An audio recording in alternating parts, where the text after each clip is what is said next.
É isso aí, gente. Tudo bem com vocês? Bom, na aula de hoje nós iremos começar a falar sobre a origem da vida.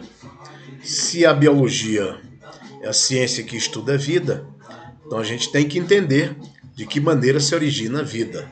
Beleza? Então vamos lá. Muito se pergunta como se originou a vida. Tá? Existem teorias tentando explicar isso aí. Tem essa teoria do Big Bang, a teoria da evolução química, a teoria da abiogênese e a teoria do criacionismo. Então a gente vai discutir um pouco essas teorias aí. Obviamente que nós iremos entrar aqui na discussão científica da criação, da origem do ser vivo.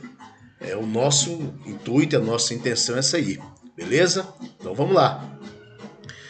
Então basicamente, cientistas, eles ao longo do tempo quiseram provar a origem dos seres vivos de duas formas. Da abiogênese, ou através da geração espontânea, e através da biogênese. Nessa primeira teoria, a teoria da abiogênese, ou geração espontânea, os cientistas eles argumentavam que o ser vivo ele poderia se originar da matéria bruta juntamente com o princípio ativo. Então juntava a matéria bruta e o princípio ativo, e isso dava um ser vivo, surgiu um ser vivo. Já a teoria da biogênese, quer dizer biovida, o ser vivo se origina de outro pré-existente. Então vejamos quem defendia uma coisa e outra coisa. Obviamente que inicialmente nós tivemos cientistas defendendo a teoria da abiogênese ou da geração espontânea. Essa figura aí mostra aí, por exemplo, a questão de ratos surgindo espontaneamente. Para o cientista belga Van Helmont, bastava camisa suja mais germe de trigo no cantinho de um quarto, de uma sala, que surgiam camundongos, surgiam ratos.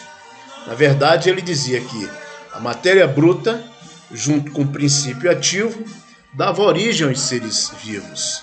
Tá? Obviamente que essa teoria aí é uma teoria muito antiga e hoje nós sabemos que isso não existe.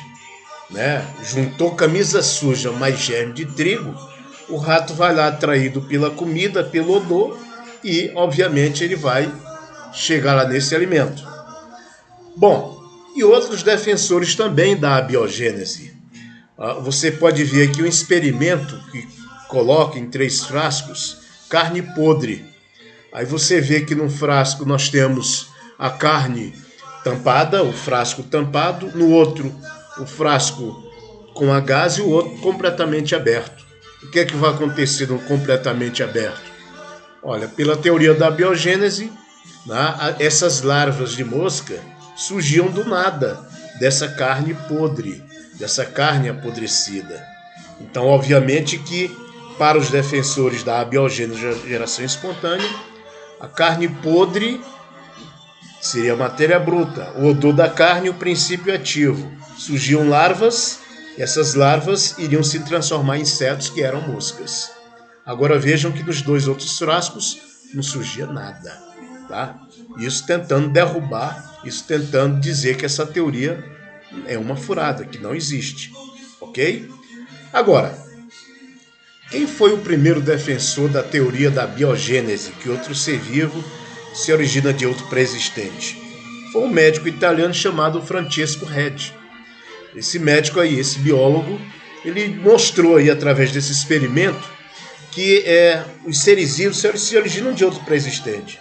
Você vê aí no frasco um peixe dentro de um frasco aberto, ele atrai as moscas, e as moscas lá vão reproduzir, produzem as suas larvas, as larvas se transformam em insetos, e aí surgem novos indivíduos. O defensor da abiogênese, geração espontânea, ia dizer assim, olha, essas moscas surgiram do peixe em decomposição.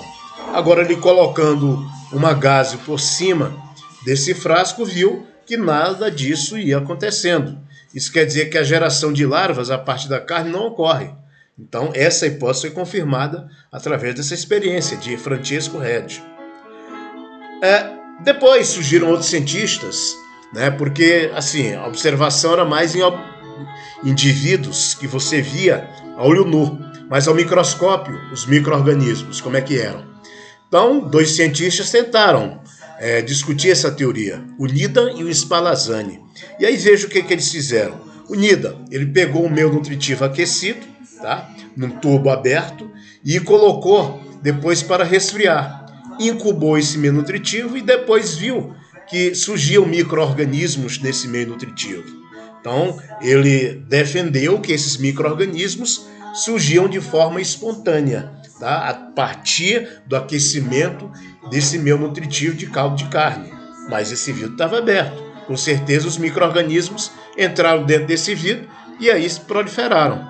Agora, por sua vez, o Spallanzani fez um pouco diferente. Ele pegou esse mesmo meio nutritivo, ferveu, depois colocou uma rosca, uma rolha, melhor dizendo, nesse tubo, e aí deixou incubar e não viu, tempos depois, a presença de micro-organismos. O que ele viu aí? Que os micro-organismos não surgiam. Agora, abrindo posteriormente esse tubo, ele viu a presença de micro-organismos. Resumindo, os micro-organismos estavam no ar e daí eles proliferaram nesse meio nutritivo, podendo se reproduzir. Portanto, Nida e Spallanzani, eles defendiam, primeiro, a teoria da geração espontânea e o segundo, a teoria da biogênese, que todo ser vivo se origina de outro pré-existente. Observe aí, o trabalho de Spallanzani.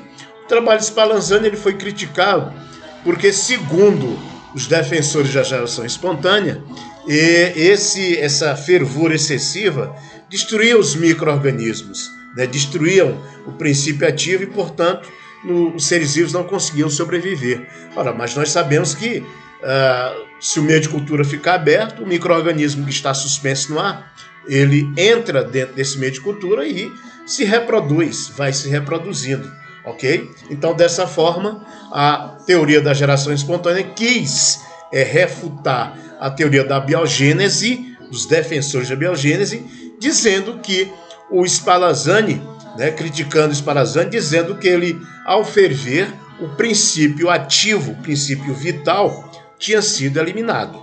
Bom, mas aí, gente, apareceu um cidadão chamado de Louis Pasteur. Esse sim, ele, com seus experimentos, derrubou definitivamente a teoria da abiogênese, geração espontânea. O que é que esse cidadão fez? Ele pegou um meio nutritivo e ferveu, mas colocou nesse tubo, nesse instrumento, nesse recipiente que estavam os micro-organismos, colocou um gargalo. Esse gargalo ficou conhecido, reconhecido como gargalo do pescoço de cisne.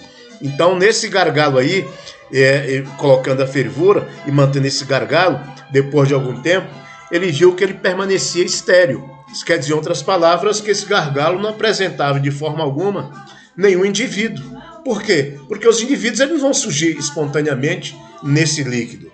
Agora, quando ele quebrou esse gargalo após a fervura e deixou ele aberto, houve um crescimento de bactérias, de micróbios. Agora, por quê? Porque os micróbios estão no ar, gente. Eles vão cair lá nesse meio de cultura e daí eles vão crescer e vão reproduzir. É a mesma coisa que nós fazemos. Se você deixar uma comida em aberto, deixar alimentos assim ao aberto, sem fazer nenhum tipo de proteção, sem proteger os alimentos, ali vão crescer bactérias. Da importância da gente preservar os alimentos de maneira tal que as bactérias, os micro-organismos não cresçam e não provocam, por exemplo, doenças que muitas vezes a gente tem por conta disso. Tá? Então, o experimento de Louis Pasteur, ele derrubou definitivamente a teoria da geração espontânea, porque explicou de maneira categórica que o outro ser vivo só se origina de outro ser vivo.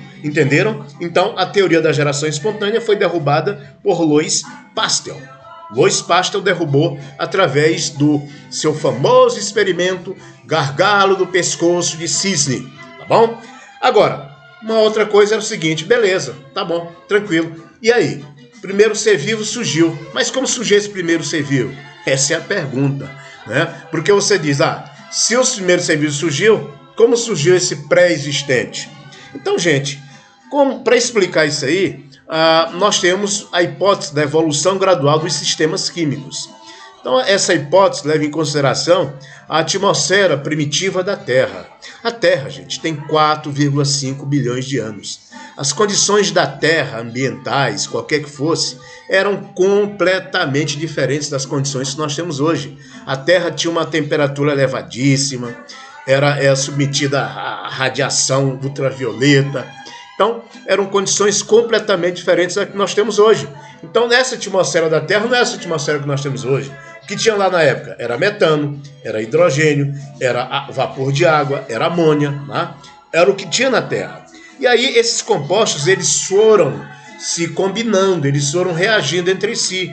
Surgiram, então, aminoácidos que são compostos orgânicos. Por sua vez, esses aminoácidos, que são as unidades formadoras das proteínas, foram dando origem às proteínas e depois os ácidos nucleicos, DNA e RNA, que contêm as informações genéticas do indivíduo. Disso aí surgiram as células primitivas. Essas células primitivas deram origem aos organismos primitivos. E desses organismos primitivos, os organismos complexos. Aí você diz, Edilson, essa é uma conversa muito difícil de entender. Gente, mas tudo isso aqui é ciência. Aqui são, digamos assim, teses que são levantadas pelos cientistas ao longo das gerações. Tá? Então eles partem dessa evolução gradual dos sistemas químicos para explicar a origem desse primeiro ser vivo, né, desse primeiro ser vivo que surgiu na Terra. E na realidade, esse primeiro ser vivo que surgiu na Terra, melhor dizendo, esses primeiros precursores dos seres vivos que surgiram na Terra, eles foram denominados de coacervados. O que são os coacervados? São aglomerados de moléculas proteicas circundadas por uma camada de água, né?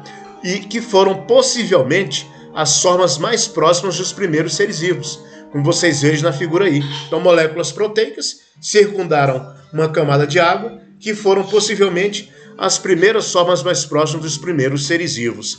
E esse nome nós chamamos de coacervados, os primeiros que surgiram na face da Terra, ok? E para finalizar o nosso conteúdo, nós temos aí a chamada hipótese heterotrófica e a hipótese autotrófica a respeito dos primeiros, de como eram os primeiros seres vivos. A primeira hipótese, chamada heterotrófica, ela admite que os primeiros seres vivos eram heterótrofos. O que isso quer dizer? Que eles não tinham condição de produzir o próprio alimento. Tá? Então, essa hipótese ela é sustentada pelo fato desses seres serem bioquimicamente simples do que os seres autótrofos. Ou seja, esses seres vivos eram tão simples que não davam para eles produzir o próprio alimento. Para produzir o próprio alimento, o indivíduo tem que ter uma estrutura mais complexa. Então, se a gente for imaginar, por exemplo, ser heterótrofo, ser autótrofo, no nosso exemplo, ser heterótrofo, somos nós animais. Então, nossas células, elas não têm condição de sintetizar o próprio alimento. Agora, os seres autótrofos, que é o caso das plantas, têm condição de produzir o próprio alimento.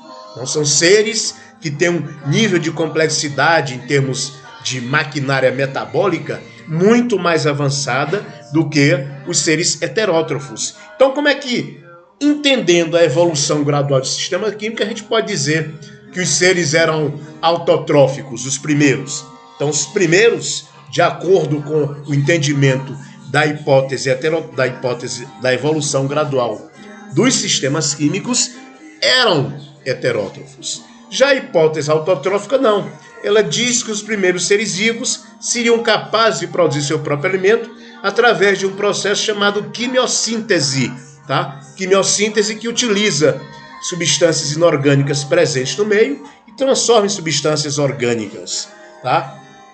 Isso aí sempre foi reforçado pela descobertas das bactérias quimiolito-autotróficas, que são bactérias que foram descobertas recentemente. Agora, por enquanto, a hipótese mais aceita a respeito dos primeiros seres vivos é exatamente a hipótese heterotrófica, que é a hipótese que diz que os seres vivos são mais simples, corroborando, né, contribuindo para o entendimento daquela situação que eu falei para vocês anteriormente, que é a evolução gradual dos sistemas químicos. Então, gente, era isso que eu queria passar para vocês. A origem da vida é um tema muito interessante, muito importante, que vocês devem ter conhecimentos dentro do nosso, dentro da nossa biologia. Tá bom? Um grande abraço a todos e até a próxima.